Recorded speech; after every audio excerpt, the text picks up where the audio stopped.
마다가스카르를 당장 떠나지 않으면은 내일 아침 국가 자체가 지도에서 사라질 것이라는 프랑스와 미국의 서늘한 최후 통첩이 대통령실의 공기를 얼어붙게 만들었습니다. 국가 부도까지 남은 시간은 단 48시간, 100년 동안 이 나라의 자원을 착취해온 열강들은 이제 인내심을 잃고 노골적으로 칼을 들이밀고 있었습니다. 바로 그 순간이었습니다. 대통령실 문을 박차고 들어온 한 소녀의 손에는 믿을 수 없는 물건이 들려 있었습니다. 소녀는 떨리는 목소리로 말했습니다. 우리를 살린 것은 프랑스가 아니었습니다. 처음부터 한국이었습니다. 그로부터 48시간 뒤 마다가스카르 대통령은 전 세계가 경악할 선택을 내렸습니다. 서방 열강의 압박을 단호히 거절하고 대한민국의 손을 맞잡은 것입니다. 저는 마커스 웰링턴입니다. 국제전략연구소에서 30년간 자원 리스크를 분석해온 저에게 그날의 급비 보고서는 도저히 믿을 수 없는 판타지처럼 보였습니다. 솔직히 고백하겠습니다. 처음에 저는 이 급비 보고서를 접했을 때 완벽한 가짜이거나 대한민국 정부가 집단으로 제정신이 아니라고 생각했습니다. 우리가 마주한 곳은 마다가스카르 남부의 아모프 대지입니다. 이곳의 붉은 흙 아래에는 무려 1천만 톤, 돈으로 환산하면 수천조 원이 넘는 최고급 히토류가 묻혀 있습니다. 그냥 파내기만 하면 전 세계 전기차 배터리와 첨단 반도체 시장을 단숨에 장악할 수 있는 노다지였죠. 그런데 한국기업연합이 이곳의 경작권을 따내고 제출한 계획서는 제 상식을 완전히 무너뜨렸습니다. 그들의 계획은 채굴이 아니라 경작이었기 때문입니다. 예, 농사였습니다. 낮 기온이 섭씨 50도를 웃도는 소금 사막에서 수천조, 원짜리 히토류를 깔고 앉아 벼를 심고 채소를 키우겠다는 무모한 도전이었죠. 파리, 런던, 워싱턴의 지질학자들과 경제 전문가들은 배를 잡고 웃었습니다. 한국이 드디어 세상에서 가장 비싼 텃밭을 일구는 아시아의 글로벌 호구가 되었다며 맹렬하게 조롱했습니다. 하지만 오늘 저는 제 평생의 커리어를 걸고 뼈저리게 후회합니다. 그때 우리는 감히 한국을 비웃지 말았어야 했습니다. 한국이 보여준 것은 단순한 총옥이 아니었습니다. 그들은 사막 한가운데에서 5만 년 동안 굳어있던 서방 세계의 상식을 파괴하는 인류 역사상 가장 위대한 기적을 써내려가고 있었습니다. 사건의 무대인 암모프 대지는 지질학적으로 완벽히 저주받은 땅입니다. 토양의 염분 농도가 바닷물의 3배에 달해 박테리아조차 살 수 없는 죽음의 땅이었죠. 현지 원주민들조차 악마의 혓바닥이라 부르며 침조차 뱉지 않고 돌아가는 곳입니다. 프랑스는 과거 식민지 시절에 기득권을 내세워 외인 부대를 보냈고 중국은 막대한 차관을 무기 삼아 정부를 압박했습니다. 하지만 이 치열한 자원 전쟁에서 승리한 것은 99년에 토지 임대권과 표층 경작권을 사들인 대한민국이었습니다. 런던과 파리의 동료 분석가들은 모두 똑같이 반응했습니다. 한국이 제대로 사기를 당했다라고 말이죠. 하지만 그들은 보지 못했습니다. 한국이 그 황무지에 심으려 했던 것은 단순한 작물이 아니라 대한민국의 앞선 기술과 인류를 향한 진심 어린 존중이었다는 것을 말입니다. 도대체 히토류 위에 텐트 치고 콩나물이라도 키울 셈인가?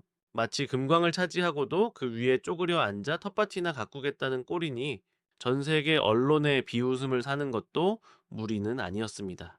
하지만 제 가슴 한구석은 미친 듯이 뛰고 있었습니다. 제가 지난 30년간 지켜본 대한민국은 끔찍한 전쟁에 잿더미 속에서도 산림 녹화를 기적처럼 일궈내고 세계적인 경제 대국으로 우뚝 선 계산이 빠르고 생존 본능이 지독한 나라였기 때문입니다. 그런 그들이 수천조 원의 확실한 채굴권을 포기하고 남들이 보기엔 아무 쓸모없는 황무지의 껍데기만 샀다니요. 여기에는 우리가 모르는 거대한 트릭이 숨겨져 있음이 분명했습니다. 책상 머리의 서류 쪼가리로는 도저히 답을 찾을 수 없었습니다. 저는 즉시 짐을 싸서 마다가스카르의 수도 안타나나리보로 향했습니다. 낡은 전세 헬기를 빌려 타고 남쪽으로 3시간, 창밖으로는 생명체라고는 단 한 마리도 찾아볼 수 없는 완벽한 지옥이 펼쳐졌습니다. 그때였습니다. 헤드셋 너머로 헬기 조종사의 다급하고 공포에 질린 목소리가 들려왔습니다. 박사님, 저게 대체 뭡니까? 저는 무심코 망원경을 들었다가 하마터면 숨을 멈출 뻔했습니다. 보고서에 적힌 정확한 좌표, 섭씨 50도의 붉은 지옥 한가운데 도저히 말도 안 되는 광경이 펼쳐지고 있었기 때문입니다. 그것은 농장도 광산도 아니었습니다. 마치 공상과학 영화에서나 보던 거대한 은색돔, 수백 개가 기하학적인 패턴으로 사막을 뒤덮고 있었습니다. 더 충격적인 것은 그 돔 사이로 비 한 방울 내리지 않는 사막의 강물이 흐르고 있었다는 점입니다. 제 손에 들린 계측기는 미친 듯이 요동치고 있었습니다. 암모프 상공에 진입하자마자 방사능도 지열도 아닌 기이한 수치가 치솟기 시작했습니다. 습도 60% 지표면 온도 24도, 바깥은 50도가 넘는 열사의 지옥인데 저 은색 돔 구역만 마치 한국의 청명한 가을 날씨처럼 완벽하게 유지되고 있었습니다. 물리적으로 절대 불가능한 일이 눈앞에서 벌어지고 있었습니다. 그 순간 헬기가 기류에 휘말려 크게 휘청거렸습니다. 박사님, 착륙이 어렵습니다. 아래에서 알 수 없는 상승 기류가 너무 강하게 올라옵니다. 마치 땅이 거칠게 숨을 쉬는 것 같습니다. 땅이 숨을 쉰다고요? 저는 등골이 오싹해졌습니다. 한국은 도대체 저 붉은 모래 밑에서 무슨 짓을 벌인 것일까요? 그들은 단순히 흙장난을 하러 온 게 아니었습니다. 이 죽음의 별 자체를 완전히 개조하고 있었던 것입니다. 가까스로 헬기가 착륙장에 내려앉자 거센 열풍을 뚫고 한 남자가 걸어왔습니다. 흙먼지로 범벅이 된 작업복 차림의 동양인, 그가 바로 전 세계를 경악시킨 K라이스벨트 농업 프로젝트의 총책임자 윤도산 디렉터였습니다. 그는 예고 없이 들이닥친 저를 보고도 놀라지 않았습니다. 그저 투명한 유리병에 담긴 맑은 물 한 잔을 건네며 제 평생 잊지 못할 첫 마디를 던졌습니다. 먼 길 오느라 고생하셨습니다. 마커스 박사님 오신 김에 이거 한 잔 드셔보시죠.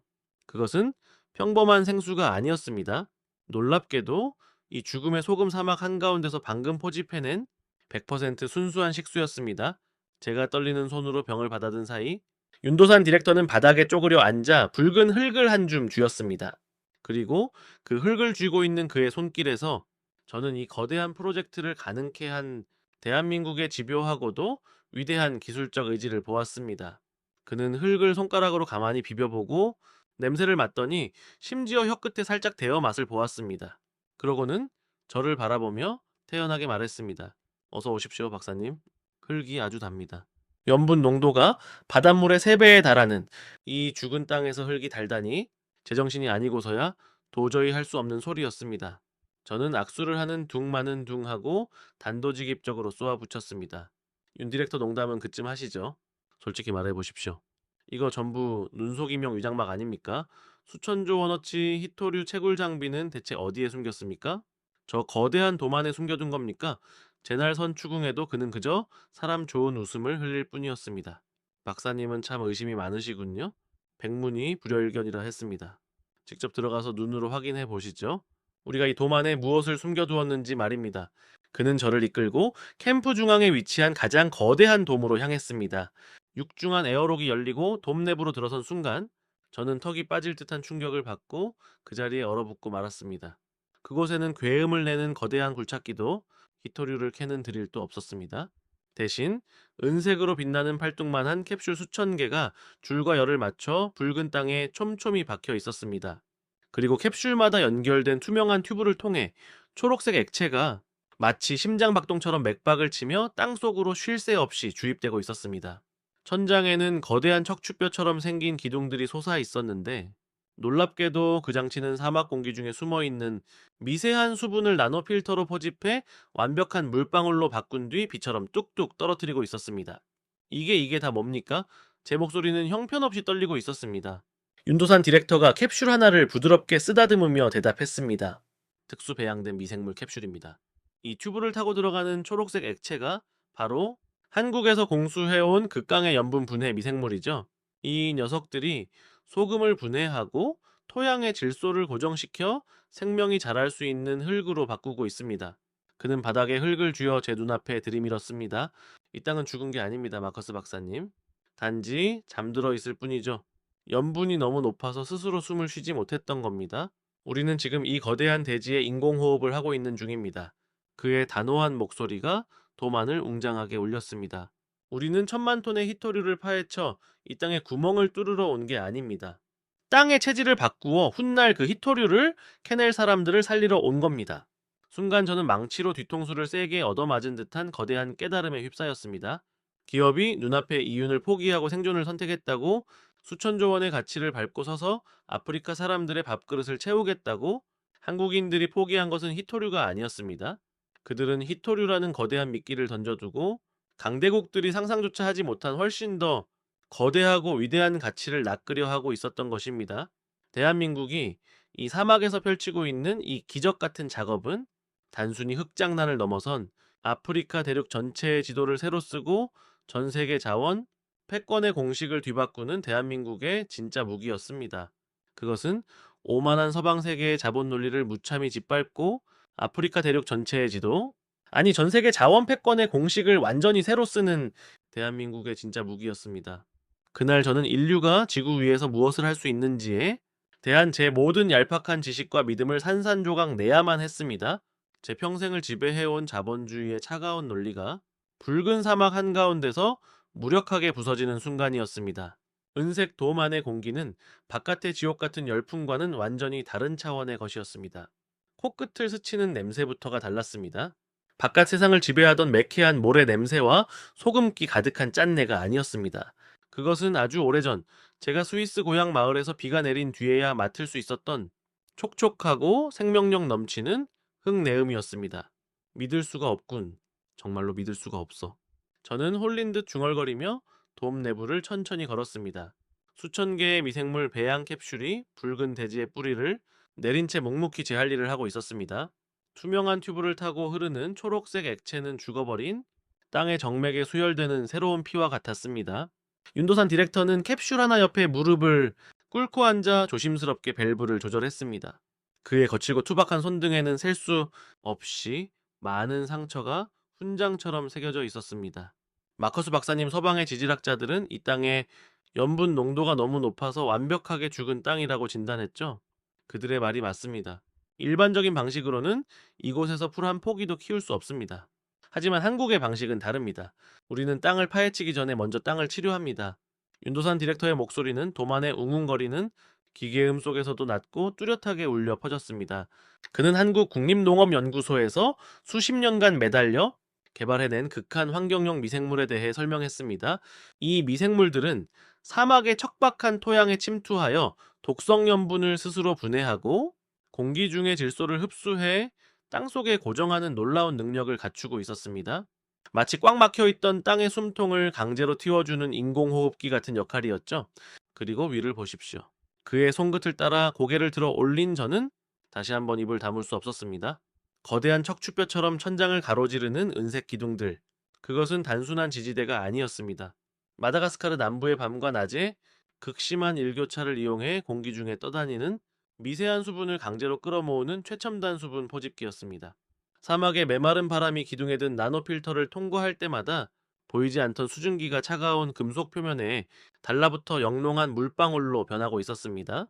그 물방울들이 모여 비가 내리듯 땅으로 떨어지며 미생물들이 살아갈 수 있는 완벽한 생태계를 조성하고 있었던 것입니다. 이건 단순한 농업 기술이 아닙니다. 윤 디렉터 당신들은 지금 지구의 생태계를 창조하고 있는 거요. 하지만 왜입니까? 왜 이런 막대한 비용과 기술을 그저 파내기만 하면은 수천조 원을 벌어들일 히토류 매장지에 쏟아붓고 있는 겁니까? 런던과 파리의 투자자들은 절대로 이런 미친 짓을 승인하지 않을 겁니다. 저는 국제자원 분석가로서의 본능을 숨기지 못하고 쏘아붙였습니다. 자본주의의 철칙은 최소 투자로 최대 이익을 뽑아내는 것입니다. 프랑스나 중국이었다면 이 돔을 세울 돈으로 거대한 다이너마이트를 사들여 땅을 산산조각 내고 값싼 현지인들의 노동력을 착취해 히토류만 쏙 빼먹은 뒤 떠났을 것입니다. 그것이 지난 100년간 강대국들이 아프리카를 대했던 유일한 방식이었으니까요. 그것이 지난 100년간 강대국들이 아프리카를 대했던 유일한 방식이었으니까요. 윤도산 디렉터는 자리에서 천천히 일어났습니다. 그의 깊은 눈동자에는 서구의 엘리트들이 결코 이해하지 못할 어떤 숭고하고도 지독한 슬픔 같은 것이 서려 있었습니다. 박사님, 70여 년 전의 대한민국을 아십니까? 끔찍한 전쟁이 휩쓸고 간 뒤 한국의 산과들은 지금의 안모프 대지보다 더 처참한 잿더미였습니다. 나무 한 그루 풀 한 폭이 남지 않은 붉은 민둥산 뿐이었죠. 당시 미국의 전문가들은 한국이 그 폐허를 복구하는 데 최소 100년이 걸릴 것이며 어쩌면 그 영원히 불가능할지도 모른다는 보고서를 썼습니다. 그는 잠시 숨을 고르더니 다시 말을 이었습니다. 하지만 우리는 해냈습니다. 맨손으로 돌산을 깨고 흙을 퍼나르며 나무를 심었습니다. 배가 고파서 나무 껍질을 벗겨 먹으면서도 내일 심을 씨앗만큼은 절대로 입에 대지 않았습니다. 전 세계가 기적이라고 부르는 대한민국의 산림 녹화는 그렇게 굶주림과 피눈물 속에서 이루어진 겁니다. 우리는 잿더미 속에서 생명을 틔워낸 그 지독한 DNA를 가지고 있습니다. 그의 말이 제 가슴을 묵직하게 짓누르기 시작했습니다. 그것은 단순히 교과서에 나오는 역사가 아니었습니다. 생존을 위해 몸부림쳤던 한 민족의 처절한 서사시가 이 이국적인 아프리카의 사막 한가운데서 부활하고 있었던 것입니다. 우리는 이곳에 1,000만 톤의 희토류를 캐러 온 것이 아닙니다. 희토류를 캐내면 당장은 돈방석에 앉겠죠? 하지만 10년 뒤, 20년 뒤에는 어떻게 됩니까? 구멍 뚫린 폐광과 오염된 지하수, 그리고 중금속에 병들어 죽어가는 현지인들만 남게 될 겁니다. 아프리카가 지난 100년 동안 서구 열강들에게 당해온 착취의 역사가 바로 그겁니다. 단물만 뽑아먹고 버리는 것. 윤도산 디렉터는 돔 너머의 붉은 사막을 가리켰습니다. 대한민국은 다릅니다. 우리는 이곳 마다가스카르와 오랜 세월 동안 형제로서 신뢰를 쌓아왔습니다. K라이스벨트. 우리는 이 저주받은 땅을 생명이 자라는 옥토로 바꾸어 놓을 겁니다. 현지인들에게 한국의 벼 품종을 심고 가꾸는 법을 가르칠 겁니다. 연간 3천만 명을 먹여 살릴 수 있는 거대한 식량 기지를 우리 손으로 지어줄 겁니다. 그 다음에는 희토류를 가져갈 겁니까? 그 다음에는 이 땅의 진짜 주인인 마다가스카르 사람들이 배불리 밥을 먹고 건강해진 몸으로 스스로의 힘으로 자원을 개발하게 될 겁니다. 우리는 파괴자가 아니라 동반자로 남을 겁니다. 사람이 살 수 없는 땅에서는 그 어떤 수천조 원의 자원도 아무런 의미가 없으니까요. 기업이 이윤을 포기하고 인간의 존엄을 선택했다. 효율성과 자본 논리만을 따지며 평생을 살아온 제게 그의 말은 전혀 다른 차원의 종교적 신념처럼 들렸습니다. 머리로는 여전히 도저히 납득할 수 없는 몽상가의 헛소리였지만 제 가슴속 깊은 곳에서는 무언가 뜨거운 것이 꿈틀거리기 시작했습니다. 하지만 저의 얄팍한 이성은 끝까지 저항하려 했습니다. 아무리 원대한 꿈을 꾸더라도 이 척박한 땅에서 사람을 살리겠다는 것은 오만일 수도 있었습니다. 말은 아주 감동적이군요, 윤 디렉터. 하지만 현실은 다릅니다. 이 은색돔 몇 개로 사막 전체를 옥토로 바꾸겠다는 겁니까? 당신들의 그 고결한 이상이 저 바깥의 잔인한 현실 앞에서도 무너지지 않을 수 있다고 장담합니까? 제가 날선 반문을 던지고 윤도산 디렉터가 입을 열려는 찰나였습니다. 돔 바깥쪽 육중한 에어록 너머에서 살이 찢어지는 듯한 날카로운 비명 소리가 들려왔습니다. 도와주세요. 제발 아무나 우리 좀 도와주세요. 내 동생이 죽어가요. 그것은 어린 소녀의 끔찍한 절규였습니다. 윤도산 디렉터와 저는 대화를 멈추고 굳은 표정으로 돔 밖을 향해 몸을 돌렸습니다. 에어록을 열고 열풍이 몰아치는 밖으로 뛰쳐나간 순간 저는 마주하고 말았습니다. 거대하고 차가운 첨단 기술의 한가운데서 생사의 갈림길에 선 나약한 인간의 처절한 모습을 말입니다. 그곳에서 저는 한국인들이 말하는 사람을 살린다는 것이 도대체 어떤 의미인지 뼈저리게 실감했습니다. 우리가 열풍이 몰아치는 사막의 지옥으로 발을 내디뎠을 때 제 눈앞에 펼쳐진 참상은 지질학적인 절망보다 훨씬 더 잔혹하고 비극적인 것이었습니다. 자결하는 아프리카의 태양 아래 뼈만 앙상하게 남은 어린 소년이 붉은 모래 바닥에 쓰러져 격렬한 경련을 일으키고 있었습니다. 아이의 가슴은 금방이라도 멎을 듯 가쁘게 오르내렸고 입게는 하얀 거품이 흉하게 말라붙어 있었습니다. 그 옆에는 누나로 보이는 깡마른 10대 소녀가 흙투성이가 된 맨발로 동생을 끌어안고 짐승처럼 울부짖고 있었습니다. 그 소녀가 바로 훗날 마다가스카르의 거대한 운명을 바꾸게 될 안모프의 잔다르크, 라소아였습니다. 보통 이런 참혹한 상황을 마주하면 현장에 파견된 서방 선진국 사람들의 반응은 뻔합니다. 주머니를 뒤져 먹다 남은 에너지바나 생수 한 병을 던져주고는 대단히 안타깝다는 표정을 지으며 카메라를 꺼내 사진을 몇 장 찍죠. 그리고 본국의 재단이나 언론사에 구호 물품 전달 완료라는 그럴듯한 보고서를 보냅니다. 저 역시 무의식적으로 주머니 속 비상용 초콜릿을 찾고 있었습니다. 제 알량한 도덕성이 허락하는 최선은 딱 거기까지였으니까요. 하지만 한국인들의 반응은 저의 위선적인 상식을 완전히 박살내 버렸습니다. 의료팀 전원 집합 코드 블루, 당장 응급 장비 챙겨서 나와 윤도산 디렉터의 고함이 캠프 전체를 뒤흔들었습니다. 그의 말이 떨어지기가 무섭게 흙먼지를 일으키며 하얀 가운을 입은 한 여성이 무거운 구급 상자를 들고 전력 질주해 왔습니다. 한국 의료봉사팀을 이끄는 강서화 팀장이었습니다. 그녀는 숨을 헐떡이며 도착하자마자 단 1초의 주저함도 없이 섭씨 50도가 넘는 펄펄 끓는 모래바닥에 맨무릎을 꿇었습니다. 의식 확인해. 중증 탈수와 열사병이야? 당장 정맥 주사 준비하고 처음부터 급격하게 낮춰. 서둘러 그녀의 손놀림은 야전 병원의 최고참. 외과 의사처럼 신속하고 한치의 오차도 없었습니다. 흙먼지로 새카맣게 뒤덮인 아이의 가느다란 팔에서 기적처럼 혈관을 찾아내 수액 바늘을 단숨에 꽂아 넣었습니다. 그리고 자신의 수통을 열어 본인이 입고 있던 하얀 가운 소매를 흠뻑 적시더니 흑투성이가 된 아이의 얼굴과 펄펄 끓는 몸을 정성스럽게 닦아내기 시작했습니다. 더러운 진흙이 그녀의 깨끗한 가운과 뺨에 잔뜩 튀었지만 그녀는 전혀 개의치 않고 아이의 호흡에만 집중했습니다. 그 낯설고 두려운 광경을 지켜보던 라소아는 겁에 질려 덜덜 떨며 뒷걸음질을 쳤습니다. 난생 처음 보는 이방인들이 자기 동생을 애워싸고 날카로운 바늘과 알 수 없는 도구들을 들이대니 극도의 공포를 느낀 것입니다. 소녀가 패닉에 빠져 비명을 지르려는 찰나 강서와 팀장이 소녀의 극심한 공포를 눈치채고 고개를 들었습니다.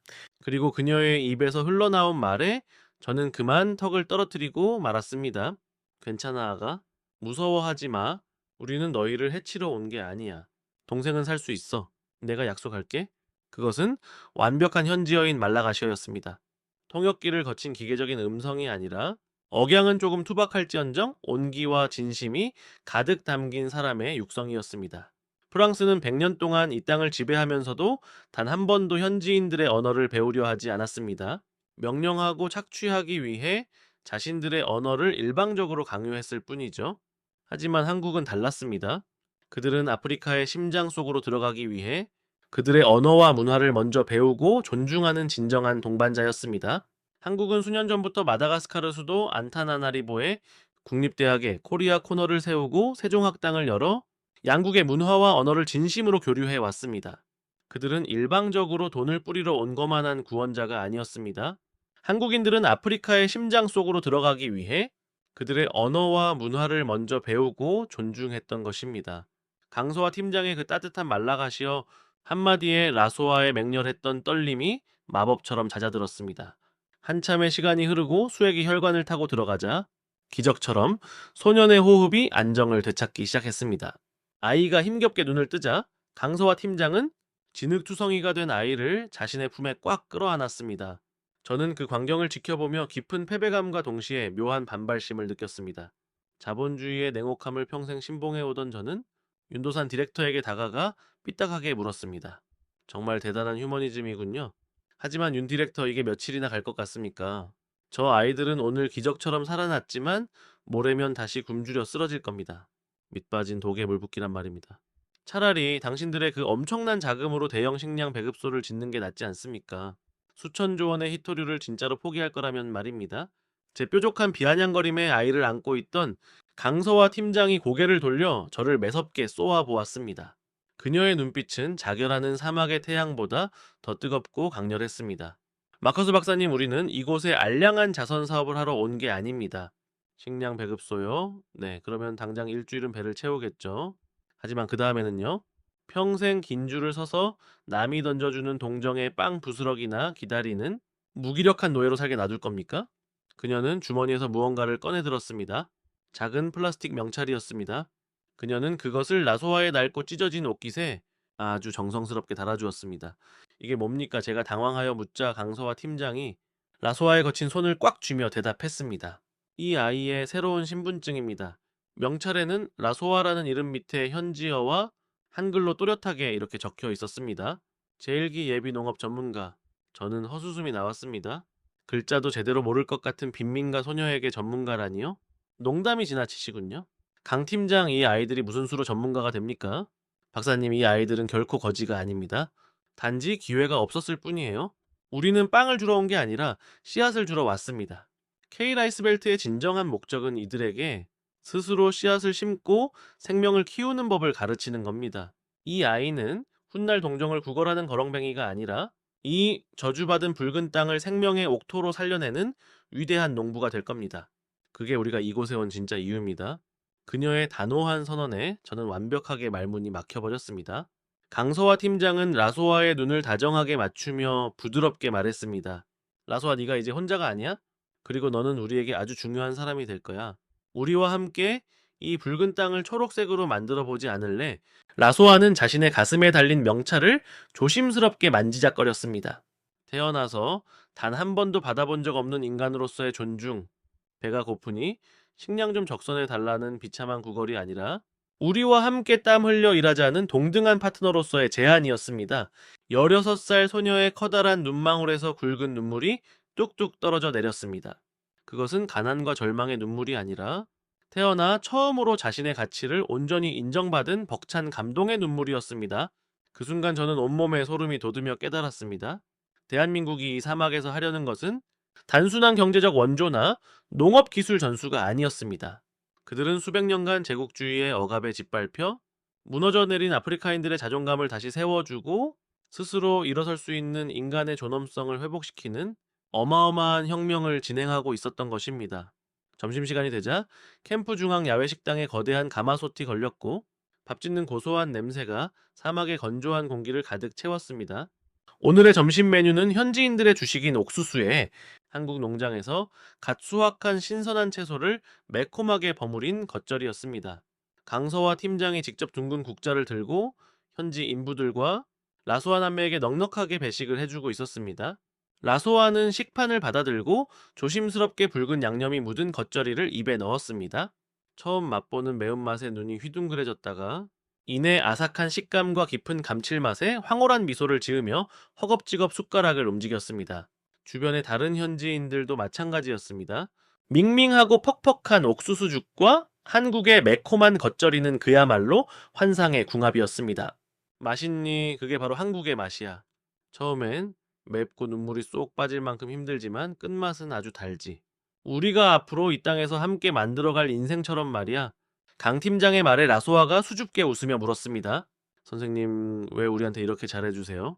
예전에 프랑스 광산 사람들은 우리가 밥 먹을 때 냄새가 난다며 발길질을 하고 쫓아냈어요.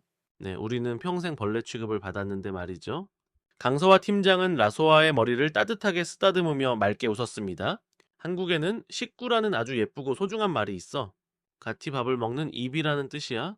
피부색이 다르고 언어가 달라도 이렇게 한솥밥을 같이 나누어 먹으면 그때부터는 남이 아니라 평생을 함께하는 든든한 가족이 되는 거야. 라소아, 우리는 이제 식구야. 라소아는 그 낯설고도 따뜻한 단어를 입속으로 몇 번이고 굴리며 조용히 되뇌었습니다. 착취와 조롱의 대상이 아닌 함께 마주 앉아 밥을 먹는 존귀한 가족, 그 진심 어린 말 한마디가 수백 년간 굳게 닫혀있던 아프리카인들의 마음의 빗장을 완전히 열어젖히는 역사적인 순간이었습니다. 그날 붉은 사막의 식당에서는 모두가 식구라는 이름으로 하나 되어 가장 눈부신 웃음꽃을 피웠습니다. 그리고 바로 그 평화로운 오후, 저는 라소아와 함께 식판을 내려놓기도 전에 허리춤의 위성, 단말기가 미친 듯이 울리는 소리를 들었습니다. 방금 전에 따뜻한 감상 따위는 비웃기라도 하듯 그 누구도 예상치 못한 끔찍한 파멸의 그림자가 이 붉은 대지 위로 거침없이 몰려오고 있었습니다. 제네바 본부에서 걸려온 초긴급 연락이었습니다. 마커스 박사 내 말 들립니까? 당장 거기서 빠져나와야 합니다. 지금 첨단 기상 위성 사진에 끔찍한 재앙이 찍혔습니다. 동료의 목소리는 공포에 질려 사시나무 떨리듯 떨리고 있었습니다. 무슨 일입니까? 진정하고 똑바로 말해 보십시오. 모래 폭풍입니다. 그런데 그냥 폭풍이 아니에요? 지난 50년 동안 단 한 번도 관측된 적 없는 최악의 슈퍼 샌드스톰입니다. 시속 160km의 살인적인 돌풍이 안모프 대지를 향해 일직선으로 진격하고 있습니다. 내일 새벽이면 그 일대 전체가 지도에서 완전히 지워질지도 모릅니다. 당장 헬기를 띄우십시오. 저는 순간 심장이 얼어붙는 듯한 충격을 받았습니다. 마다가스카르 남부의 모래 폭풍은 지질학자들 사이에서도 악명이 높았습니다. 모래에 미세하고 날카로운 철광석 가루가 잔뜩 섞여 있어서 강풍을 타고 날아오면 콘크리트 건물조차 거대한 사포로 갈아버리듯 흔적도 없이 파괴해버리는 엄청난 위력을 가지고 있었기 때문입니다. 제가 황급히 밖으로 뛰어나가 보니 수미터 떨어진 곳에 진을 치고 있던 프랑스 외인 부대와 중국의 건설 노동자들은 이미 장비를 내팽개치고 고지대로 대피하기 위해 트럭에 올라타며 아비규환의 탈출극을 벌이고 있었습니다. 그들은 살기 위해 도망치고 있었습니다. 저는 숨을 헐떡이며 윤도산 디렉터가 있는 상황실로 뛰어들어갔습니다. 윤 디렉터 비상입니다. 당장 모든 인력을 철수시켜야 합니다. 몇 시간 뒤면 이곳은 완벽한 생지옥이 됩니다. 당신들이 그토록 자랑하던 저 은색 돔이고 나발이고 몽땅 산산조각이 날 거라고요. 그런데 상황실 모니터 앞에 서 있던 윤도산 디렉터의 반응은 제 상식을 또 한 번 무참히 부수어 버렸습니다. 그는 대피 명령을 내리기는커녕 모니터에 표시된 거대한 붉은 폭풍의 경로를 바라보며 묘한 환희에 찬 미소를 짓고 있었습니다. 드디어 오는군요. 위성 예보보다 조금 늦었군요. 뭐라고요? 기다렸다고요? 다 죽게 생겼는데 지금 제정신으로 하는 소리입니까? 제가 핏대를 세우며 소리치자 윤 디렉터가 천천히 고개를 돌려 저를 똑바로 바라보며 말했습니다. 마커스 박사님, 우리는 절대로 도망가지 않습니다. 아니, 도망갈 이유가 전혀 없습니다. 저 거대하고 무시무시한 바람이 마침내 우리를 도와줄 테니까요. 어떻게 자연재해를 기다릴 수 있다는 것인지요? 도대체 한국인들은 무슨 꿍꿍이가 있는 걸까요? 상황실 한쪽에는 기상청 위성 데이터와 인도양 기류 분석 화면이 가득했습니다. 그들은 이미 수개월 전부터 이 폭풍의 경로를 추적해 온 것이었습니다. 그리고 다음날 새벽 칠흑 같은 어둠 속에서 대지를 통째로 집어삼킬 듯한 끔찍한 괴음과 함께 지옥의 바람이 드디어 암모프 대지를 강타했습니다. 새벽 4시 지평선 넘어가 핏빛으로 붉게 물들기 시작했습니다. 해가 떠오르는 것이 아니라 세상의 모든 것을 파괴하려는 모래 폭풍의 전조였습니다. 수천 대의 전차가 동시에 진격해오는 듯한 공포스러운 소음이 고막을 찢을 듯이 울려 퍼졌습니다. 한국 캠프 내에 비상 사이렌이 울렸고 전 인원은 지하 방어 벙커로 대피했습니다. 전 섹터 에어로넷 전개 각도 45도, 장력 최대 유지, 에어로넷 전개합니다. 벙커 안 상황실에서 오퍼레이터의 외침이 울려 퍼졌습니다. 저는 외부 감시 카메라 모니터를 통해 그 끔찍한 재앙의 순간을 숨죽여 지켜보았습니다. 프랑스 진지의 강철 통신탑이 엿가락처럼 처참하게 휘어지고 중국 팀의 거대한 컨테이너 박스가 종이장처럼 구겨져 하늘로 날아가는 충격적인 모습이 화면에 고스란히 잡혔습니다. 저는 한국의 도구들이 순식간에 박살이 날 것이라 확신하며 눈을 질끈 감았습니다. 하지만 5분 10분이 지나도 붕괴하는 파열음은 들리지 않았습니다. 대신 기묘한 소리가 벙커 안으로 스며들기 시작했습니다. 그것은 바람이 무언가를 때려 부수는 소리가 아니라 바람이 무언가에 부드럽게 걸러지는 듯한 기이한 마찰음이었습니다. 조심스럽게 눈을 뜨고 모니터를 확인한 저는 벌어진 입을 다물 수 없었습니다. 한국팀이 설치한 그 은색 돔과 구조물들은 폭풍에 맞서 뻣뻣하게 버티고 있는 것이 아니었습니다. 마치 거센 파도를 타는 유연한 서퍼처럼 혹은 바람에 몸을 맡기는 갈대처럼 형상을 바꾸며 폭풍의 길을 세우르르 열어주고 있었던 것입니다.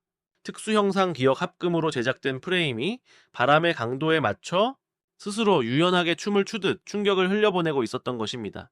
하지만 진짜 기적은 그것이 끝이 아니었습니다. 윤도산 디렉터가 모니터 한 구석에서 미친 듯이 치솟고 있는 수치를 가리켰습니다. 박사님, 저 수치가 보이십니까? 수분 포집률 100% 돌파입니다. 저게 대체 무슨 소리입니까?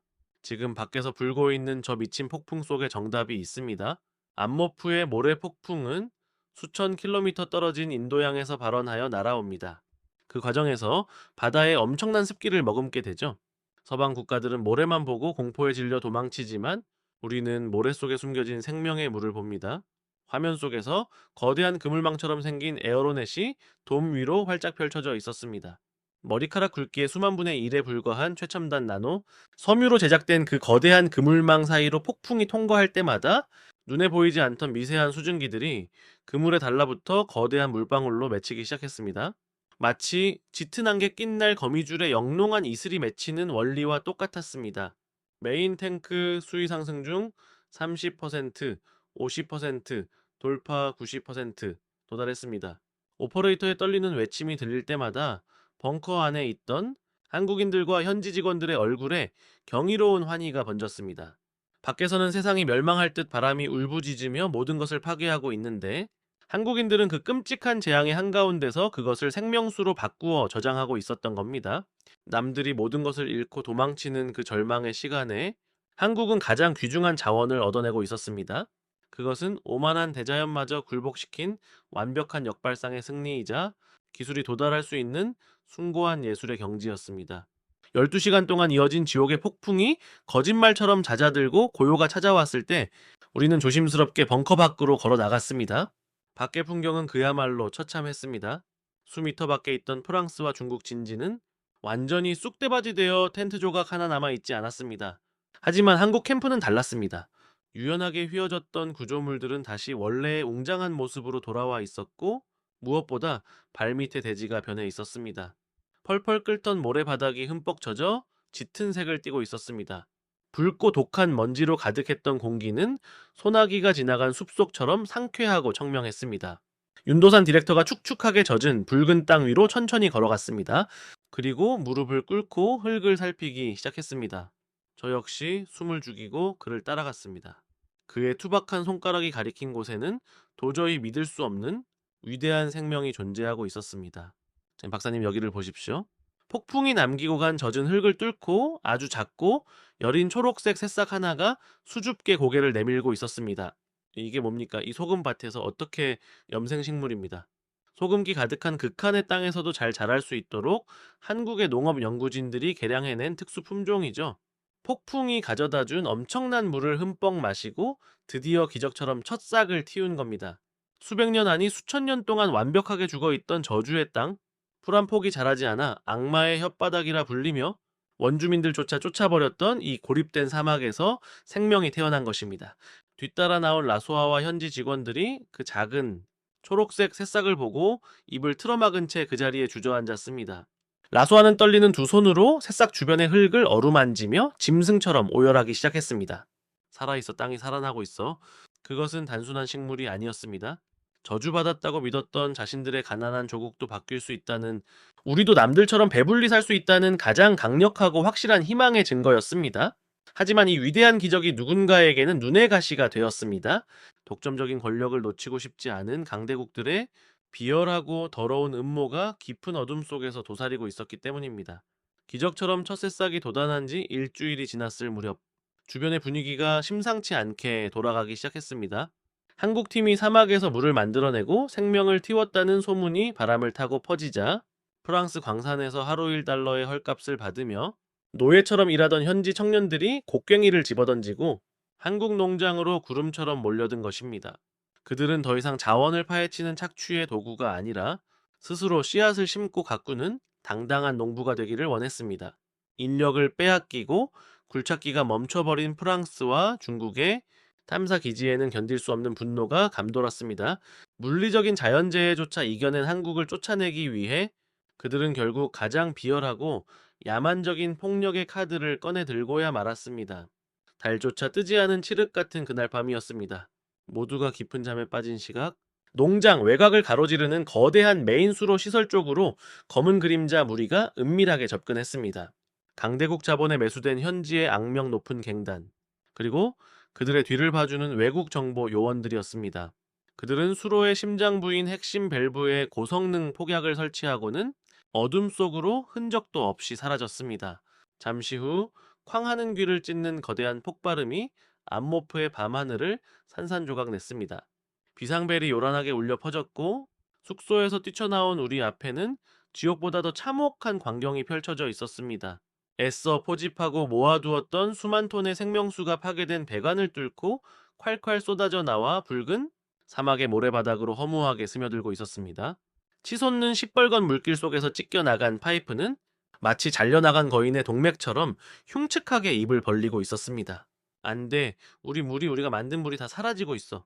라소아가 머리를 감싸쥐고 절규했습니다. 현지 직원들은 그 자리에 주저앉아 넋을 잃었습니다. 그들의 눈동자는 다시 짙은 패배감과 절망이 드리워지고 있었습니다.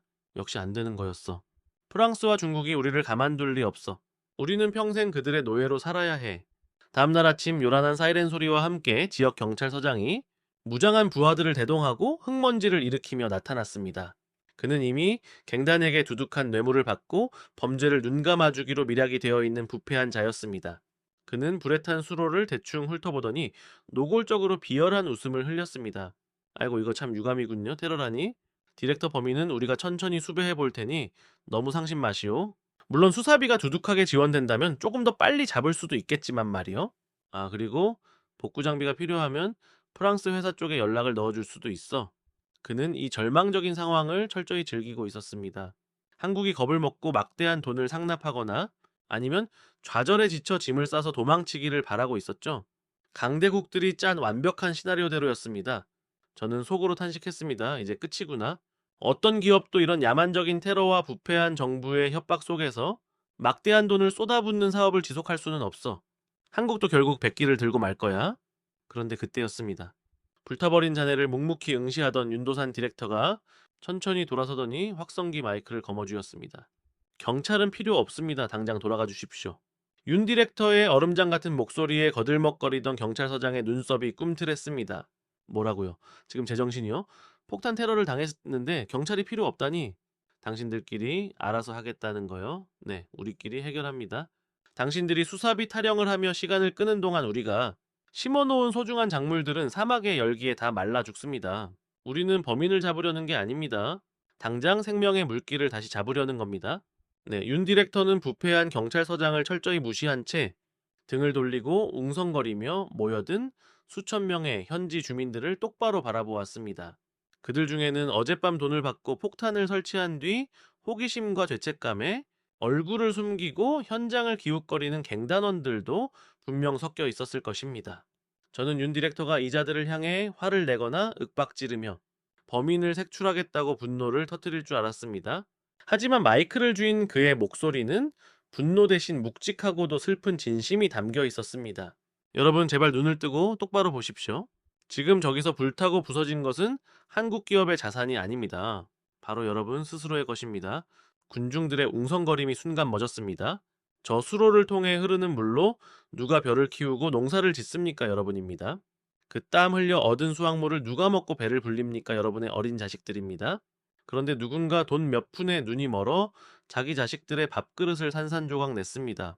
정적이 감도는 가운데 누군가의 억눌린 흐느낌이 들려왔습니다. 한국 사람들은 괜찮습니다. 우리는 돈과 기술이 있으니 언제든 다시 지으면 그만입니다. 하지만 당장 오늘 마실 물이 사라지고 작물이 다 말라 죽어가는 고통은 온전히 여러분의 몫입니다. 우리는 무너진 이 수로를 반드시 다시 고칠 겁니다. 하지만 우리 직원들만으로는 몇 날 며칠이 걸릴지 모릅니다. 여러분의 결단이 필요합니다. 우리와 함께 여러분의 밥그릇을 고치겠습니까? 아니면 다시 프랑스 광산의 어두운 구덩이로 돌아가 평생 목마른 노예로 살겠습니까? 그것은 머리를 둥이로 내리치는 듯한 묵직한 선언이었습니다. 그동안 현지인들은 이 거대한 시설을 단순히 외국인들이 돈을 벌기 위해 지어놓은 그들의 것이라고만 생각했습니다. 하지만 윤 디렉터는 당당하게 이것은 너희의 것이라고 선언하며 100년 동안 짓밟혀 있던 그들의 주인의식을 망치로 두드리듯 깨워버린 것입니다. 무거운 침묵이 흘렀습니다. 부패한 경찰서장은 콧방귀를 끼며 비웃었습니다. 흥고작, 저 굶주린 자들에게 뭘 바라는 거요? 당장 다 도망칠 텐데. 그 순간이었습니다. 군중의 맨 앞줄에서 작고 마른 최후의 소녀가 앞으로 걸어 나왔습니다. 라소아였습니다. 그녀의 가느다란 손에는 자기 키만 한 낡은 삽이 꽉 쥐어져 있었습니다. 제가 하겠습니다. 제 동생의 밥그릇은, 우리 가족의 밥그릇은 제가 직접 지키겠습니다. 라소아는 단일 초의 주저함도 없이 아직 뜨거운 열기가 남아있는 검은 흙더미 속으로 뛰어들었습니다. 얼룩진 손으로 시커멓게 그을린 파이프 조각을 들어 올리며 눈물을 닦아냈습니다. 그 작은 소녀의 외침과 행동이 거대한 도화선에 불을 붙였습니다. 나도 하겠소, 우리도 돕겠습니다. 비켜서시오. 여기저기서 현지 청년들이 포효하듯 소리치며 뛰쳐나왔습니다. 삽과 곡괭이가 없으면 맨손으로 불탄 흙을 퍼냈고 바구니가 없으면 입고 있던 셔츠를 벗어 흙을 담아 날랐습니다. 가장 충격적인 것은 무리 뒤에 숨어있던 험상궂은 표정의 갱단원들조차 자신들의 손에 쥐어있던 칼과 총을 모래 바닥에 내던지고 굴러다니는 거대한 렌치를 집어들고 복구 작업에 뛰어들었다는 사실입니다. 윤 디렉터의 진심 어린 말은 돈에 팔려 조국을 배신했던 그들의 심장 깊은 곳에 참을 수 없는 부끄러움을 불러일으킨 것입니다. 수천 명의 인파가 개미떼처럼 달라붙자 인간의 힘이라고는 믿기지 않는 엄청난 기적이 일어났습니다. 굴착기를 동원해도 사흘은 좋게 걸릴 복구 작업이 거대한 사람의 물결 속에서 단 하루 만에 순식간에 진행되었습니다. 땀과 검은 흙범벅이 된 그들의 얼굴에는 더 이상 강대국에 짓눌린 패배감이나 두려움이 존재하지 않았습니다. 나의 것을 내 손으로 직접 지켜낸다는 숭고한 자부심만이 찬란하게 빛나고 있었습니다. 마침내 해가 붉게 저물 무렵 끊어졌던 메인 파이프가 다시 하나로 이어졌습니다. 윤 디렉터가 메인 밸브를 힘껏 열어젖히자 거대한 파열음과 함께 맑고 시원한 생명수가 다시 수로를 타고 힘차게 흐르기 시작했습니다. 와, 수천 명이 뿜어내는 함성이 붉은 사막의 하늘을 찢듯이 뒤흔들었습니다. 사람들은 피부색을 넘어 서로를 뜨겁게 껴안고 기쁨의 눈물을 흘리며 춤을 추었습니다. 이 압도적인 연대의 기적 앞에 부패한 경찰서장은 기가 질린 표정으로 슬그머니 채 올라타 도망치고 말았습니다. 그날 밤부터 농장 외곽에는 놀라운 변화가 생겼습니다. 한국 직원들이 돈을 주고 고용한 것도 아닌데 낮에 수로를 고쳤던 현지 청년들이 스스로 조를 짜고 횃불을 든 채 밤샘 순찰을 돌기 시작한 것입니다. 그들의 손에는 최신식 소총 대신 낡은 몽둥이와 농기구가 들려 있었지만 그들의 눈빛은 프랑스 정규군보다 훨씬 더 매섭고 결연했습니다. 90년간 서방 세계가 막대한 자본과 무력을 쏟아붓고도 단 한 번도 얻지 못했던 현지인들의 절대적인 충성과 자발적인 방패를 한국은 사람에 대한 진심과 신뢰 단 하나만으로 완벽하게 얻어낸 것입니다. 하지만 현지에서의 비열한 공작이 실패로 돌아가자 이익을 빼앗긴 강대국들은 분노하며 얼굴의 가면을 완전히 벗어 던졌습니다. 그들은 이제 한낱 기업의 프로젝트를 방해하는 수준을 넘어 국가 대 국가의 전면전으로 판을 키우기 위한 무시무시한 칼을 빼들기 시작했습니다. 마다가스카르의 목줄을 쥐고 있는 거대한 서방 자본의 외교적 압박이 본격적으로 시작된 것입니다. 현지에서의 비열한 물리적 테러와 공작이 현지인들의 자발적이고 뜨거운 연대 앞에 무참히 실패로 돌아가자 이익을 빼앗기고 자존심의 치명상을 입은 강대국들은 결국 얼굴의 위선적인 가면을 완전히 벗어 던졌습니다. 그들은 이제 한낱 기업의 프로젝트를 방해하는 치졸한 수준을 넘어 국가 대 국가의 전면전으로 판을 키우기 위한 무시무시한 칼을 빼들기 시작했습니다. 마다가스카르의 목줄을 쥐고 있는 거대한 서방 자본의 야만적인 외교적 압박이 본격적으로 막을 올린 것입니다. 제가 제네바의 정보망을 통해 입수한 첩보에 따르면 프랑스와 미국의 거물급 대사들이 마다가스카르 대통령궁의 육중한 문을 발로 차듯 열고 들어갔다고 합니다. 그들은 외교적 수사나 예의 따위는 안중에도 없었습니다. 대통령의 집무실 책상 위에 천문학적인 액수가 적힌 국가부채 상환 청구서를 집어던지며 당장 내일까지 한국기업연합과의 암모프, 대지 임대 계약을 전면 백지화하지 않으면은 마다가스카르라는 국가 자체를 완벽하게 부도 처리해버리겠다고 노골적으로 협박했습니다.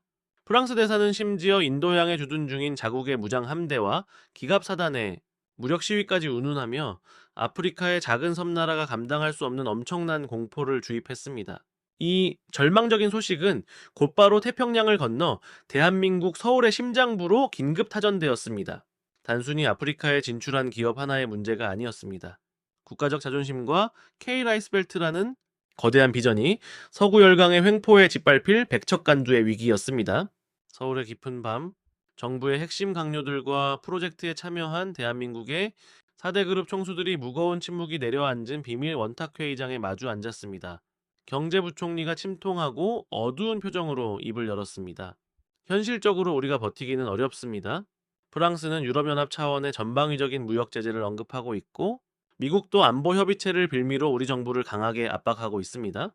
마다가스카르 정부는 이미 빚더미에 올라앉아 있어서 서방 국가들이 당장 차관 회수를 무기로 목을 조르면 며칠도 버틸 재간이 없습니다. 안타깝지만 이번 안모프 프로젝트는 전면 철수하는 것이 좋겠습니다. 기업들의 막대한 손실금은 정부가 공적 자금으로 최대한 보전해 드리겠습니다. 여기서 더 고집을 부리다가는 우리의 본진인 반도체나 자동차 수출, 경제까지 돌이킬 수 없는 타격을 입게 됩니다. 그것은 머리로는 완벽하게 이해할 수밖에 없는 냉혹한 자본주의 국제사회의 가장 합리적인 판단이었습니다. 계란으로 바위를 치는 격이었으니까요. 회의장에는 볼펜이 굴러가는 소리조차 천둥처럼 들릴 정도로 숨 막히는 정적이 감돌았습니다. 그때 묵묵히 허공을 응시하던 대한민국 최고 기업의 총수가 헛기침으로 정적을 깨고 천천히 입을 열었습니다. 절수라니요? 저는 절대로 못합니다. 그의 단호하고 서늘한 어조에 회의장 안의 모든 정부 관료들이 경악하며 그를 바라보았습니다. 이건 단순한 비즈니스 논리나 손익계산서로 접근할 문제가 아닙니다. 피를 말리는 외교 전쟁입니다. 이길 확률이 0%라고요. 그러니까 더더욱 물러설 수 없는 겁니다. 우리 대한민국이 언제 눈앞의 확률이나 따져가며 오늘날의 나라를 만들었습니까? 잿더미 위에서 제철소를 지을 때도 기술 하나 없이 반도체 시장에 뛰어들었을 때도 우리의 성공 확률은 완벽한 0%였습니다. 우리가 지금 아프리카 사막 구석에서 돈 몇 푼 벌어보자고 그 고생을 하고 있는 줄 아십니까?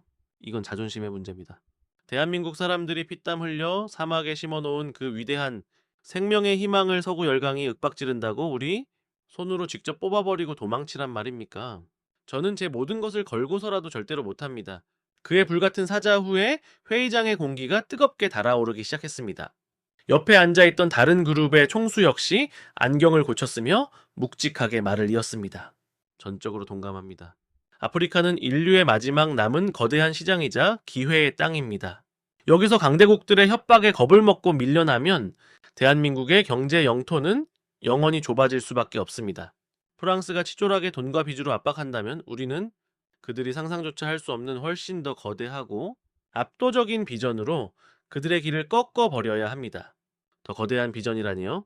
장관들이 방문하자 총수들은 품 안에서 두툼한 서류 뭉치를 꺼내 원탁 위에 내려놓았습니다. 그것은 한국의 기업들이 밤을 새워가며 치밀하게 작성한 완전히 새로운 차원의 제안서, 이름하여 마다가스카르 미래 펀드였습니다. 규모가 대체 어느 정도입니까? 초기 자본금만 500억 달러입니다. 500억 달러. 우리 돈으로 환산하면 무려 60조 원이 넘어가는 인간의 상상을 초월하는 천문학적인 금액이었습니다. 마다가스카르 국가 1년 예산의 10배가 훌쩍 넘는 막대한 돈이었습니다. 정부 관료들의 입이 떡 벌어졌고 회의장은 쥐 죽은 듯이 고요해졌습니다. 미치셨습니까? 그 엄청난 자금을 무슨 수로 감당한단 말입니까? 이것은 단순히 돈을 빌려주고 이자를 받는 구시대적인 차관이 아닙니다. 이 500억 달러로 우리는 현지의 최고급 시설을 갖춘 학교 100개와 첨단 종합병원 10곳을 짓습니다. 아프리카 전역으로 뻗어나갈 스마트 물류, 항만과 고속철도망 등 국가의 모든 뼈대가 되는 인프라를 우리 대한민국의 기술로 직접 건설하고 운영합니다. 그리고 거기서 발생하는 모든 수익을 마다가스카르 정부와 완벽하게 5대5로 나눕니다. 우리는 서구 열강처럼 자원만 파헤쳐서 도망가는 것이 아니라 그들과 함께 100년을 먹고 살 수 있는 진정한 경제 공동체를 만들어 주겠다는 겁니다. 그들은 그 자리에서 전 세계 기업 역사상 전례를 찾아볼 수 없는 가장 위대한 결단을 내렸습니다. 평소에는 국내외 시장에서 피 튀기게 경쟁하던 굴지의 기업들이 국가의 이익과 인류의 앞날을 위해 거대한 하나의 팀이 되어 완벽한 스크럼을 짠 것입니다. 자원을 착취하고 빚으로 목을 조르는 낡은 제국주의 프랑스, 대최첨단 기술로 학교와 병원을 지어주며 찬란한 미래를 함께 설계하자는 대한민국, 마다가스카르의 대통령이 바보가 아니라면 과연 누구의 손을 잡겠습니까? 이 충격적이고도 가슴 벅찬 제안은 곧바로 대통령 전용기를 타고 마다가스카르의 수도 안타나나리보로 날아갔습니다. 한국기업연합의 대표단이 공항에 도착하자 전 세계에서 몰려든 수천 명의 기자들로 북새통을 이루었습니다. 소식을 전해들은 프랑스 대사는 파랗게 질린 얼굴로 애써 고소함을 쳤습니다. 500억 달러라니 한국 기업들이 단체로 허풍을 떠는군? 자원도 없는 나라에서 그 엄청난 돈이 하늘에서 떨어지기라도 한단 말인가. 마다가스카르 대통령은 몽상가들의 헛소리보다 당장 내일 터질 국가부도라는 끔찍한 현실을 더 두려워할 것이다. 프랑스 대사의 말처럼 대통령궁 내부의 분위기는 여전히 절망적이었습니다. 당장 눈앞에 들이밀어진 서방 국가들의 채무 상환 압박은 너무나 거대했고 한국이 제시한 장밋빛 미래는 빚더미에 짓눌린 대통령에게는 손에 잡히지 않는 신기루처럼 보였기 때문입니다. 대통령이 떨리는 손으로 한국과의 계약 파기 서류에 만년필을 가져다 대려는 그 숨막히는 찰나 굳게 닫혀있던 집무실 밖에서 그 누구도 예상치 못한 거대한 파도가 밀려오고 있었습니다. 자본의 논리로 꽁꽁 얼어붙은 늙은 정치인의 심장을 송두리째 녹여 버릴 아주 작지만 가장 위대한 영궁이 문턱을 넘어서고 있었던 것입니다. 대통령궁 앞에 거대한 광장은 아침 일찍부터 몰려든 수만 명의 인파로 디딜 틈조차 없었습니다. 그들은 폭력을 휘두르는 반정부 시위대가 아니었습니다. 안모프 대지에서 밤낮을 가리지 않고 며칠을 걸어온 흙투성이의 농부들, 그리고 한국인들이 세운 병원에서 새 생명을 얻은 어린 학생들과 그 가족들이었습니다. 그들의 거친 두 손에는 낡은 마다가스카르, 국기와 함께 어디서 구했는지 모를 태극기가 소중하게 쥐어져 있었습니다. 수만 명의 군중이 일제히 한 목소리로 코리아를 연호하는 그 장엄한 함성은 두꺼운 대통령궁의 담장을 넘어 가장 깊숙한 집무실까지 쩌렁쩌렁하게 울려 퍼졌습니다. 마다가스카르 대통령은 집무실 창가의 두꺼운 커튼 뒤에 숨어 그 거대하고 낯선 광경을 내려다보며 깊은 고뇌에 빠져 있었습니다. 안쪽에서는 당장 빚을 갚지 않으면 국가를 파멸시키겠다며 목에 칼을 들이미는 프랑스와 미국의 오만한 대사들이 거친 숨을 몰아쉬고 있었고, 다른 한쪽에서는 창밖에 수만 명의 국민들이 미래를 함께 만들자며 손을 내미는 한국을 제발 버리지 말아달라고 피를 토하듯 울부짖고 있었습니다. 그것은 한 나라의 운명과 정치적 생명이 완전히 끝장날 수도 있는 가장 잔인하고도 고독한 선택의 기로였습니다. 프랑스 대사가 시계를 신경질적으로 두드리며 윽박질렀습니다. 각하 저런 무지몽매한 폭도들의 선동에 흔들릴 시간이 없습니다. 당장 한국을 쫓아내는 서류에 서명하십시오. 1분이라도 지체한다면 마다가스카르의 모든 은행 계좌는 동결될 것입니다. 대통령이 체념한 듯 무거운 한숨을 내쉬며 만년필을 꽉 쥐었을 때 굳게 닫혀있던 집무실 문을 벌컥 열고 비서실장이 다급하게 뛰어들어왔습니다. 각하 긴급 면담 요청자가 있습니다. 지금 당장 만나보셔야 할 것 같습니다. 이 엄중한 상황에 대체 누구란 말인가? 프랑스 본국의 특사라도 온 건가 아닙니다. 각하. 안모프 대지에서 올라온 어린 소녀입니다. 창밖의 수만 명을 대표하는 국민 자격으로 각하께 목숨을 걸고 꼭 드려야 할 말씀이 있다라고 합니다. 프랑스 대사가 어처구니 없다는 듯 핏대를 세우며 소리쳤습니다. 미쳤습니까? 사막의 빈민가 소녀가 감히 어느 안전이라고 고개를 들이민단 말이요. 당장 끌어내시오.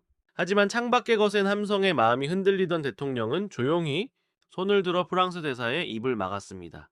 그 소녀를 당장 안으로 들여보내게 잠시 후 웅장한 금박 장식과 최고급 마호가니 가구들로 꾸며진 화려한 집무실 안으로 흙먼지가 잔뜩 묻은 낡은 작업복 차림에 소녀가 당당한 걸음으로 들어섰습니다. 그녀의 낡은 신발에는 안모프의 붉은 흙이 아직 묻어 있었고 깡마른 가슴에는 예비 농업 전문가라고 적힌 조그만 플라스틱 명찰이 자랑스럽게 빛나고 있었습니다. 바로 죽어가던 동생을 살려낸 강서와 팀장과의 약속을 지키기 위해 달려온 사막의 잔다르크 라소아였습니다. 화려한 명품 정장을 빼입은 서방의 외교관들과 무장한 경호원들이 위협적으로 그녀를 에워쌌지만 라소아는 단 한 발짝도 물러서지 않았습니다. 그녀의 등 뒤에는 수만 명의 안모프 주민들과 자신을 사람으로 대접해준 한국의 식구들이 버티고 있었으니까요.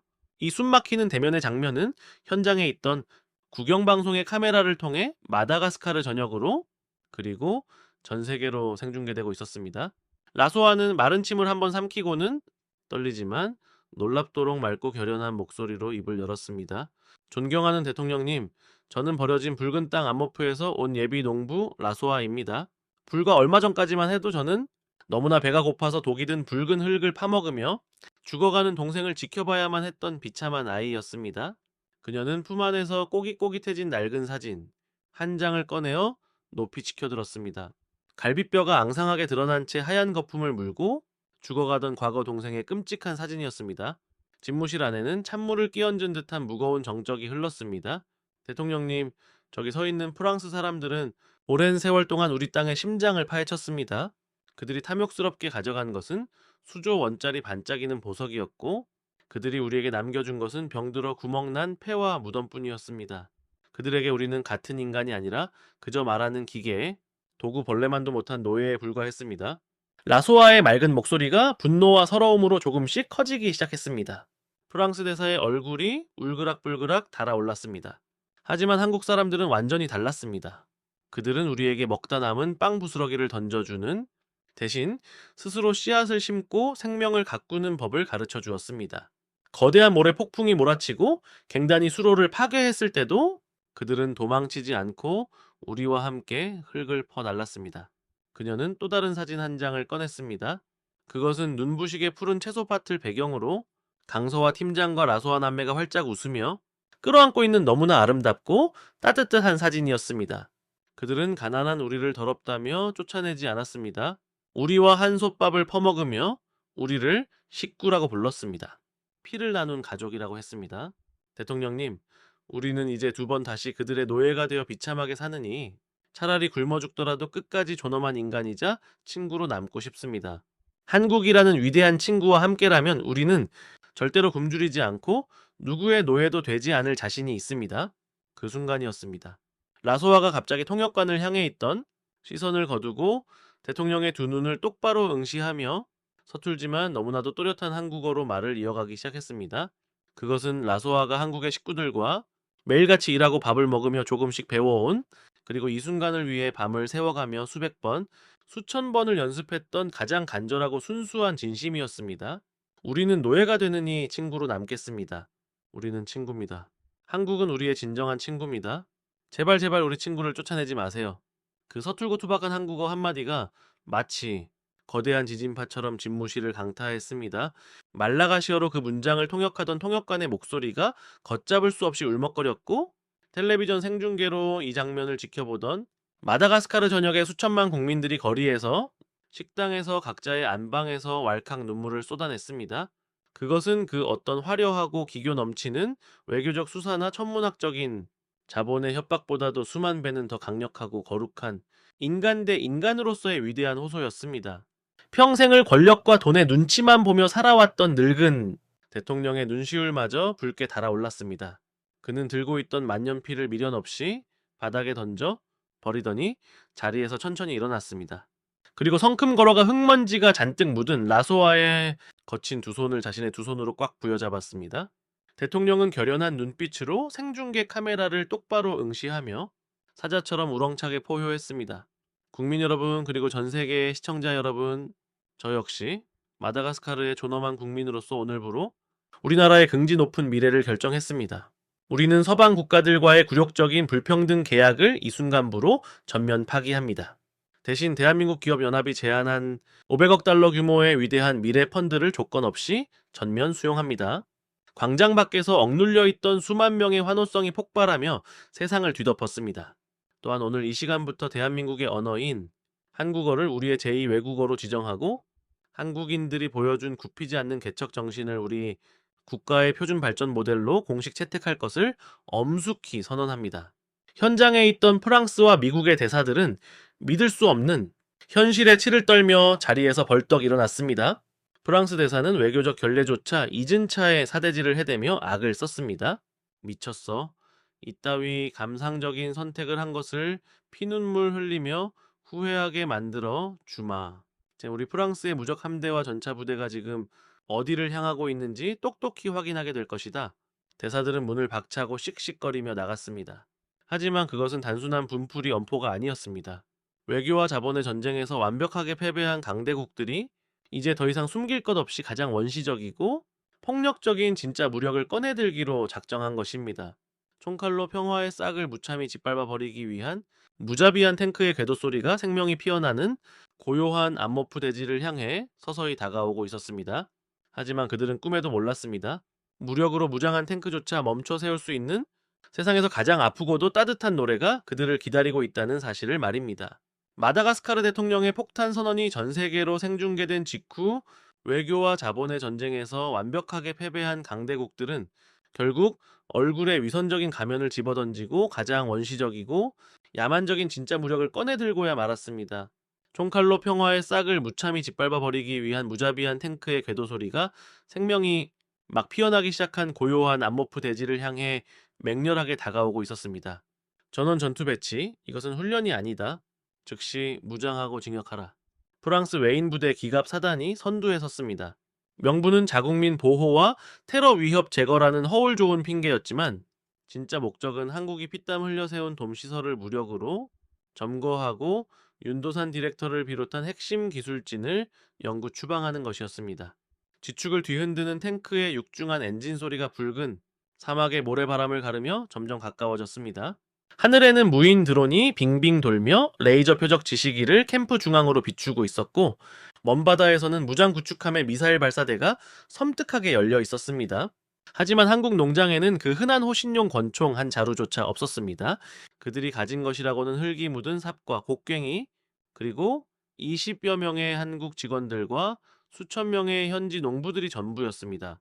저는 지하 벙커 안에서 공포에 질려 윤도산 디렉터의 옷깃을 부여잡고 소리쳤습니다. 윤 디렉터 제발 피해야 합니다. 저건 시위대가 아니라 포탄을 쏘는 진짜 탱크라고요. 우리가 이길 수 있는 상대가 아닙니다. 여기서 고집을 부리다가는 뼈도 못 추리고 다 죽습니다. 하지만 윤 디렉터는 이번에도 결코 물러서지 않았습니다. 그는 오히려 죽음을 앞둔 사람이라고는 믿기지 않을 만큼 너무나도 평온한 표정으로 상황실의 무정의를 집어들었습니다. 방송실 준비됐습니까? 타이밍이 가장 중요합니다. 전 세계의 이목이 집중되어 있을 때 바로 그때 틀어야 합니다. 네, 디렉터님, 모든 준비 완료됐습니다. 좋습니다. 탱크 부대가 정문 500m 앞 사거리에 들어오면 QQ 사인 주겠습니다. 프랑스의 최신형 전차 부대가 농장 입구 500m 앞까지 전진하여 멈춰 섰습니다. 육중하고 차가운 포신이 한국 캠프에 굳게 닫힌 정문을 정확히 정조준했습니다. 누군가 재채기만 크게 해도 당장 전쟁이 터질 것 같은 일촉즉발의 상황. 프랑스군 지휘관의 날카로운 목소리가 고성능 확성기를 타고 안모프 사막 전체에 불길하게 울려 퍼졌습니다. 한국 측에 최후 통첩한다. 즉시 무장을 해제하고 모든 시설을 비운 뒤 밖으로 나와라. 불응하면은 테러리스트로 간주하고 즉각 발포하겠다. 카운트다운 10초를 주겠다. 19. 탱크 조종수들의 손가락이 발사 버튼 위로 올라갔습니다. 보병들은 소총의 안전장치를 풀고 반가쇠에 손을 얹었습니다. 저는 절망감에 두 눈을 질끈 감았습니다. 끝이구나. 이렇게 허무하게 이 척박한 땅에 피어난 기적의 꿈이 강대국의 포탄 한 방에 산산조각이 나는구나. 쌤이 그때였습니다. 큐 윤도산 디렉터의 결연한 외침과 함께 농장 중앙 광장에 설치되어 있던 가로 50m 크기의 초대형 LED 스크린이 대낮같이 환하게 켜졌습니다. 동시에 캠프 곳곳에 설치된 고출력 스피커에서 거대한 소리가 터져 나왔습니다. 프랑스 군인들은 폭격이 시작된 줄 알고 본능적으로 몸을 움찔하며 방어 태세를 취했습니다. 하지만 스피커에서 흘러나온 것은 고막을 찢는 파열음도 귀를 찌르는 비상 사이렌도 아니었습니다. 나이 살던 고향은 꽃 피는 산골 복숭아꽃 살구꽃 아기 진달래, 너무나도 맑고 청아한 아이들의 노랫소리, 라소아를 비롯한 현지의 아이들 100여 명이 눈부시게 고운 한국의 전통 의상인 한복을 차려입고 부르는 대한민국의 동요 고향의 봄이었습니다. 라소아는 이미 며칠 전부터 강서와 팀장에게 이 노래를 배워왔습니다. 처음에는 낯선 멜로디를 따라하느라 혀를 잔뜩 굴리던 아이들이었지만 이제는 가사의 뜻을 몰라도 그 안에 담긴 그리움과 따뜻함이 목소리에 고스란히 배어 있었습니다. 전장의 살벌하고 차가운 소음을 뚫고 퍼져나가는 그 순수하고 애절한 멜로디의 지축을 울리던 탱크에 엔진 소리가 순식간에 묻혀버렸습니다. 그리고 대형 스크린에는 드론으로 촬영한 암모프, 대지의 현재 모습이 장엄한 파노라마로 펼쳐지고 있었습니다. 황량하고 끔찍했던 붉은 사막은 온데간데 없고 끝도 없이 펼쳐진 푸른 밀밭이 바람에 물결치고 있었습니다. 탐스럽게 열린 붉은 토마토와 아이 얼굴만한 거대한 옥수수, 새로 지어진 학교 운동장에서 해맑게 웃으며 뛰어노는 흑인 아이들, 그리고 그 옆에서 구슬땀을 흘리며 어깨를 동무하고 함께밭을 일구는 한국인과 현지인들의 벅찬 모습. 그것은 지옥이라 불리던 땅의 대한민국이 만들어낸 천국의 풍경이었습니다. 굳게 닫혀있던 농장의 정문이 천천히 열렸습니다. 색동저고리를 입은 100명의 흑인 아이들이 노래를 부르며 줄을 지어 걸어 나왔습니다. 그들의 손에는 돌멩이나 화염병 대신 자신들의 땀으로 직접 키워낸 신선한 토마토와 옥수수가 가득 담긴 과일 바구니가 들려 있었습니다. 아이들은 겁도 없이 시커먼 포신을 겨누고 있는 탱크와 굳은 표정의 무장 군인들을 향해 천천히 그러나 조금도 흔들림 없이 다가갔습니다. 탱크 조종수가 잔망경에서 눈을 떼지 못한 채 얼어붙었습니다. 소총을 겨누던 보병들의 거친 손이 덜덜 떨리기 시작했습니다. 그들이 지금 파괴하라는 명령을 받은 대상은 적국의 끔찍한 미사일 기지가 아니었습니다. 자신들이 그토록 지키고 싶어 했지만 전쟁과 자본의 논리 속에서 까맣게 잊고 살았던 순수한 평화 그 자체였습니다. 프랑스 군인들은 당황하여 어쩔 줄을 몰랐습니다. 적군이 그 총을 쏘면 응사하라고는 수천 번을 훈련받았지만 화사한 한복을 입고 웃으며 다가와 토마토를 건네는 어린아이들에게 발포하라는 명령은 군대 역사상 그 어디에도 없었으니까요.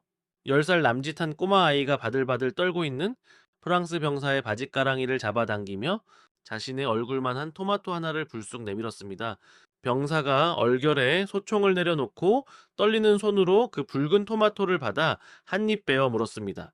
사막의 뜨거운 태양과 생명의 물을 머금은 달콤한 과즙이 입안 가득 퍼지자 그 젊은 병사의 눈에서 참을 수 없는 굵은 눈물이 주르륵 흘러내렸습니다.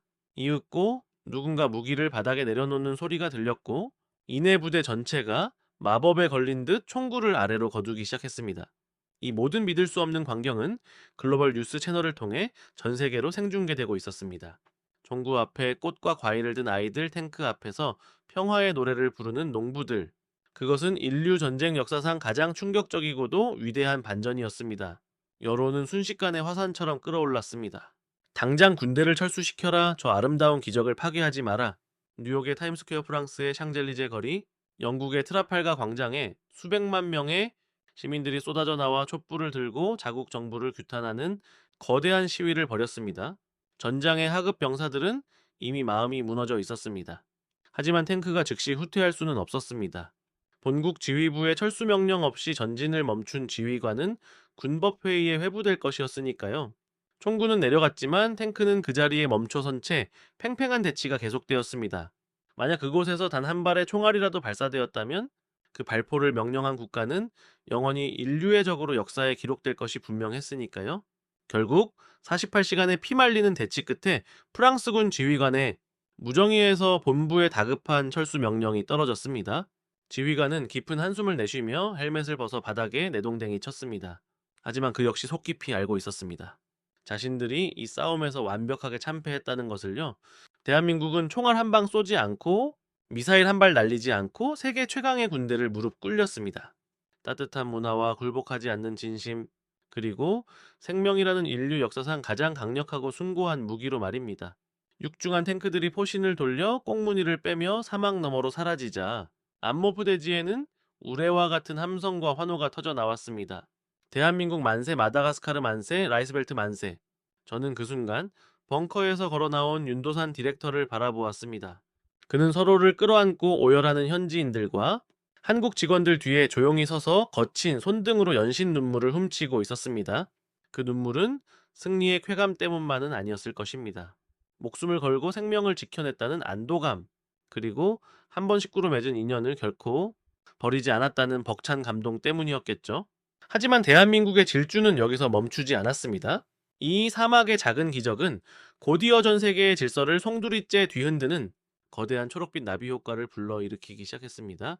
총성 없는 전쟁이 대한민국의 완벽한 승리로 끝난 직후 뉴욕의 유엔 본부에서는 전례를 찾아볼 수 없는 초긴급 총회가 소집되었습니다.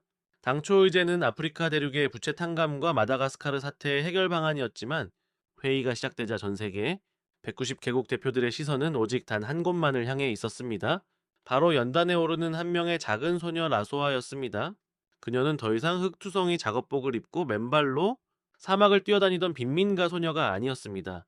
단정하고 깊이 있는 정장 차림으로 마다가스카르 청년 대표이자 대한민국이 함께 키워낸 희망의 증거로서 그 엄숙한 세계의 중심에 당당히 섰습니다. 그녀의 맑고 깊은 눈망울은 안모프의 붉은 흙처럼 뜨겁게 타오르고 있었습니다. 존경하는 각국 대표 여러분, 그리고 이 자리에 계신 자랑스러운 대한민국 대표단 여러분, 라소아의 또렷한 목소리가 거대한 유엔 회의장에 울려 퍼졌습니다. 수많은 강대국들이 우리 땅 아래 묻힌 희토류를 탐냈습니다. 그들은 우리에게 푼돈을 쥐어줄 테니 조상, 대대로 물려받은 땅을 내놓으라고 협박했습니다. 하지만 우리는 목숨을 걸고 거절했습니다. 왜냐고요? 그들이 던져주는 돈은 결국 부패한 권력자들의 주머니로 들어가거나 아프리카인들끼리 서로를 죽이는 끔찍한 무기를 사들이는 데 쓰일 것이 너무나도 뻔했기 때문입니다. 그녀는 잠시 숨을 고르며 회의장을 가득 메운 서방, 선진국 대표들의 얼굴을 하나하나 응시했습니다. 하지만 대한민국은 완전히 달랐습니다. 그들은 우리에게 무기 대신 학교를 지어주었습니다. 우리를 빚쟁이로 만드는 대신 소금 사막에서 벼를 키우는 기적의 농업 기술을 대가 없이 전수해 주었습니다.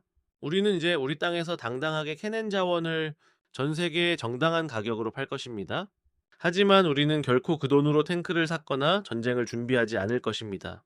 라소아의 목소리가 한 옥타브 높아지며 웅장하게 울렸습니다. 우리는 한국의 식구들이 가르쳐준 대로 그 돈으로 아이들을 위한 첨단 병원을 짓고 더 많은 사막을 푸른 곡창지대로 바꾸는 스마트팜을 늘려갈 것입니다. 한국이 우리에게 물려준 가장 위대한 유산, 할 수 있다는 불굴의 개척 정신으로 우리는 기필코 스스로 일어설 것입니다. 그녀의 연설이 끝난 직후 190개국의 대표들이 숨을 죽인 회의장에는 약 1분간의 무거운 정적이 흘렀습니다. 그리고 정중앙 앞자리에 앉아있던 대한민국 대사가 천천히 자리에서 일어나 힘찬 박수를 치기 시작했습니다. 그 박수 소리를 신호탄으로 마다가스카르 대사가 일어났고, 이어서 아프리카 연합 소속의 모든 국가대표들이 벌떡 일어나 환호했습니다. 순식간에 회의장 전체가 떠나갈 듯한 우레와 같은 기립박수의 물결로 완전히 뒤덮였습니다. 서구 열강의 대표들마저 부끄러움에 고개를 숙인 채 그 위대한 행렬에 동참할 수밖에 없었습니다. 그 자리에서 중대한 결정이 만장일치로 통과되었습니다. 유엔과 세계은행 총재가 공동 성명을 발표하며 한국기업연합이 주도하는 아프리카 미래펀드를 공식 승인하고 유엔 차원에서 1천억 달러의 추가 지원을 약속한 것입니다. 판세는 완벽하게 뒤집혔습니다. 그동안 서구 열강들의 채무 협박에 숨죽이고 눈치만 보던 아프리카에 수많은 국가들이 앞다투어 대한민국을 향해 러브콜을 보내기 시작했습니다. 네, 모잠비크 대통령이 특사를 보내 요청했습니다. 우리 국토에도 한국형 스마트시티와 농업기지를 함께 만들어 주십시오.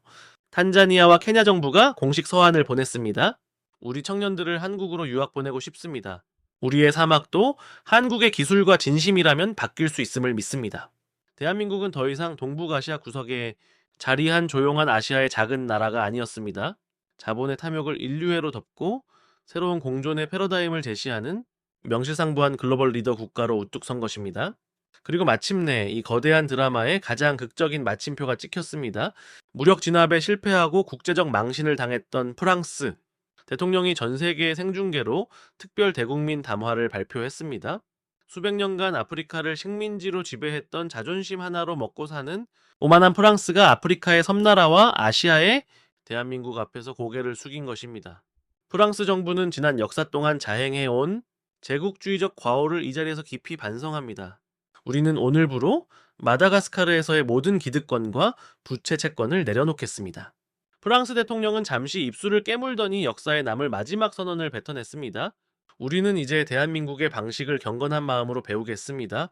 한국과 마다가스카르가 사막 한가운데서 보여준 그 위대한 파트너십이야말로 인류가 다 함께 나아가야 할 유일한 미래이기 때문입니다. 그것은 수백 년간 세계를 지배해온 낡은 제국주의, 시대의 완전한 종말을 고하는 장엄한 조종이자 공존과 상생이라는 빛나는 새로운 시대가 대한민국에 의해 열렸음을 알리는 신호탄이었습니다. 저는 그 방송을 지켜보며 온몸에 소름이 돋는 전율을 느꼈습니다. 총칼로 세상을 지배하고 억압하던 시대가 완전히 저물고 사람의 마음과 헌신으로 세상을 움직이는 진정한 문명의 시대가 도래한 것입니다. 여러분 지금까지 펠릭스 호프만 박사의 숨 가쁜 증언을 함께 하셨습니다. 어떠셨나요? 가슴 한구석이 뜨거워지는 것을 느끼셨습니까? 500억 달러의 미래 펀드 190 개국의 기립 박수, 그리고 수백 년간 아프리카를 지배해온 프랑스의 공식 사과까지, 이 모든 것의 시작은 섭씨 50도의 소금 사막에서 묵묵히 미생물 캡슐을 심던 한국인들의 손끝이었습니다. 프랑스 대통령은 전 세계 앞에서 이렇게 말할 수밖에 없었습니다. 우리는 이제 대한민국의 방식을 경건한 마음으로 배우겠습니다.